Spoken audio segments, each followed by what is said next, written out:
ಇವಾಗ ನಾನು ತೋರಿಸ್ತಾ ಇರೋದು ಹಣ, ಆಸ್ತಿ, ಐಶ್ವರ್ಯ, ಅಂತಸ್ತು, ಚಿನ್ನ ಬೆಳ್ಳಿ ಕಳ್ಕೊಂಡಿರ್ತೀರಲ್ಲ ಅದನ್ನು ವಾಪಸ್ ಸಿಗೋಂಥ ಮಂತ್ರ ಹೇಳ್ಕೊಡ್ತಾ ಇದ್ದೀನಿ ನೋಡಿ. ಫಸ್ಟಿಗೆ ಒಂದು ಮಣೆ ಹಾಕಬೇಕು. ಆಮೇಲೆ ಇದು ಕಾಟನ್ ಬಟ್ಟೆ ತೊಗೋಬೇಕು, ಹೊಸದು ಕಾಟನ್ ಬಟ್ಟೆ ತೊಗೊಂಡು ಮೊದಲಿಗೆ ಒಂದು 4 ಅಕ್ಕಿ ಕಾಳು ಹಾಕಬೇಕು.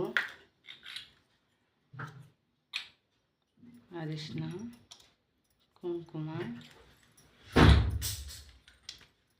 1 ರೂಪಾಯಿ ರೊಕ್ಕ, ಅಡಿಕೆ ಮೆಟ್ಟ ಹಾಕಿ ಇದನ್ನು ಈ ಥರ ಮುಡುಪು ಕಟ್ಟಿ ಬಿಡಬೇಕು ನೋಡಿ. ತೋರಿಸ್ತಾ ಇದ್ದೀನಿ. ಮೊದಲು ಕಟ್ತಾ ಇದ್ರಲ್ಲ ತಾತ ಅಜ್ಜಿದವ್ರು, ಹಂಗೆ ಮುಡುಪು ಕಟ್ಟಿ ಇದನ್ನು ಒಂದು ಮೂಲೆಯಲ್ಲಿ ಇಟ್ಬಿಡಬೇಕು. ಕಾರ್ತವೀರ ಅರ್ಜುನ ಸ್ವಾಮಿಯ ಮಂತ್ರ 1 ದಿನಕ್ಕೆ 11 ಸಲ ಪಠಿಸ್ಬೇಕು.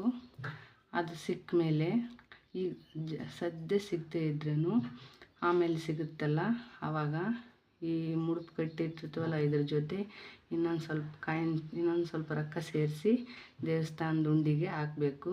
ಇಷ್ಟೇ ಇದ್ರ ಮಾಹಿತಿ. ಕಾರ್ತವೀರ್ಯ ಅರ್ಜುನ ಸ್ವಾಮಿ ಮಂತ್ರ ಪವರ್ ಇದೇನು ಹೇಳಿ ನೋಡಿ. Thank you.